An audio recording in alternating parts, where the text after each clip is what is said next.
অহা লোকসভা নিৰ্বাচনৰ পূৰ্বে ভাৰতবৰ্ষত কা বলবৎ কৰিব বুলি যি ঘোষণা দিছে তাক আমি তীব্ৰ বিৰোধিতা কৰিছো। কা এখন সংবিধান বিৰোধী, কা এখন গণতন্ত্ৰ বিৰোধী, কা এখন অসম বিৰোধী সাম্প্ৰদায়িক সম্পূৰ্ণৰূপে ধৰ্মভিত্তিক এখন আইন। এই আইনক কেতিয়াও আমি মানি ল'ব নোৱাৰো। যদি কা বলবৎ হয় সঁচাকৈ অসমত থকা 15 পৰা 20 লাখ হিন্দু বাংলাদেশী অবৈধ নাগৰিক যি এতিয়াও বসবাস কৰি আছে, সেই নাগৰিকবিলাকে লগে লগে অসমত ভাৰতবৰ্ষৰ নাগৰিকত্ব লাভ কৰিব।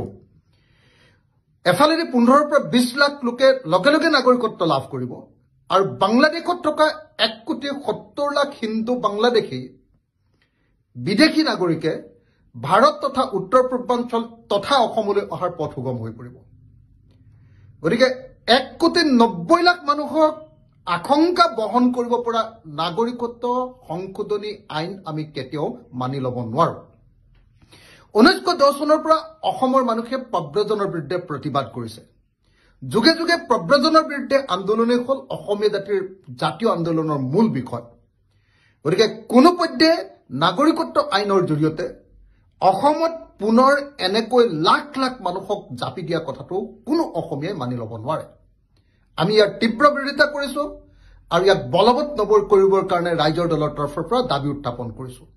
যদিহে বলবৎ কৰাৰ অপচেষ্টা কৰে তেতিয়াহ'লে তাৰ বিৰুদ্ধে ব্যাপক ৰূপত গণতান্ত্ৰিক আন্দোলন গঢ়ি তুলিব লাগিব। আমি ৰাইজৰ দলৰ প্ৰত্যেকজন কৰ্মীকে সাম্প্ৰদায়িক বিজেপিয়ে জাপি দিব খোজা এই অবৈধ আইনখনৰ বিৰুদ্ধে প্ৰতিবাদ সাব্যস্ত কৰিবলৈ সাজু হ'বৰ কাৰণে আহ্বান জনাইছো।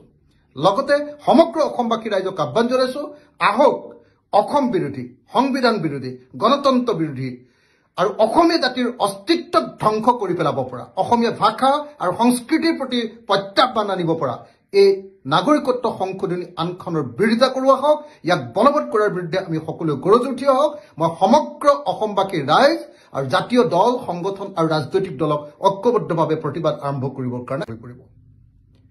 গতিকে 1,90,00,000 মানুহক আশংকা বহন কৰিব পৰা নাগৰিকত্ব সংশোধনী আইন আমি কেতিয়াও মানি ল'ব নোৱাৰো। 1910 চনৰ পৰা অসমৰ মানুহে প্ৰব্ৰজনৰ বিৰুদ্ধে প্ৰতিবাদ কৰিছে। যুগে যুগে প্ৰব্ৰজনৰ বিৰুদ্ধে আন্দোলনেই হ'ল অসমীয়া জাতিৰ জাতীয় আন্দোলনৰ মূল বিষয়। গতিকে কোনোপধ্যে নাগৰিকত্ব আইনৰ জৰিয়তে অসমত পুনৰ এনেকৈ লাখ লাখ মানুহক জাপি দিয়া কথাটো কোনো অসমীয়াই মানি ল'ব নোৱাৰে। আমি ইয়াৰ তীব্ৰ বিৰোধিতা কৰিছো আৰু ইয়াক বলবৎ নবৰ কৰিবৰ কাৰণে ৰাইজৰ দলৰ তৰফৰ পৰা দাবী উত্থাপন কৰিছো। যদিহে বলবৎ কৰাৰ অপচেষ্টা কৰে তেতিয়াহ'লে তাৰ বিৰুদ্ধে ব্যাপক ৰূপত গণতান্ত্ৰিক আন্দোলন গঢ়ি তুলিব লাগিব।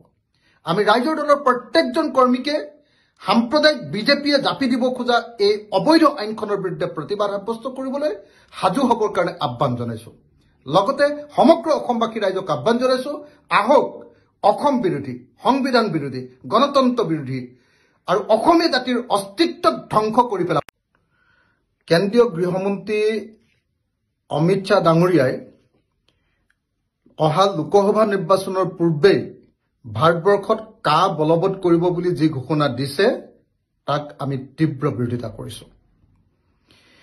কা এখন সংবিধান বিৰোধী, কা এখন গণতন্ত্ৰ বিৰোধী, কা এখন অসম বিৰোধী সাম্প্ৰদায়িক সম্পূৰ্ণৰূপে ধৰ্মভিত্তিক এখন আইন।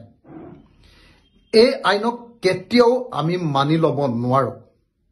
যদি কা বলবৎ হয় সঁচাকৈ অসমত থকা 15 পৰা 20 লাখ হিন্দু বাংলাদেশী অবৈধ নাগৰিক যি এতিয়াও বসবাস কৰি আছে, সেই নাগৰিকবিলাকে লগে লগে অসমত ভাৰতবৰ্ষৰ নাগৰিকত্ব লাভ কৰিব।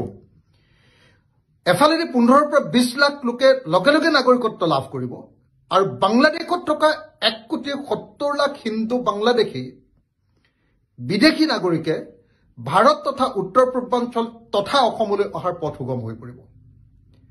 গতিকে 1,90,00,000 মানুহক আশংকা বহন কৰিব পৰা নাগৰিকত্ব সংশোধনী আইন আমি কেতিয়াও মানি ল'ব নোৱাৰো। 1910 চনৰ পৰা অসমৰ মানুহে প্ৰব্ৰজনৰ বিৰুদ্ধে প্ৰতিবাদ কৰিছে।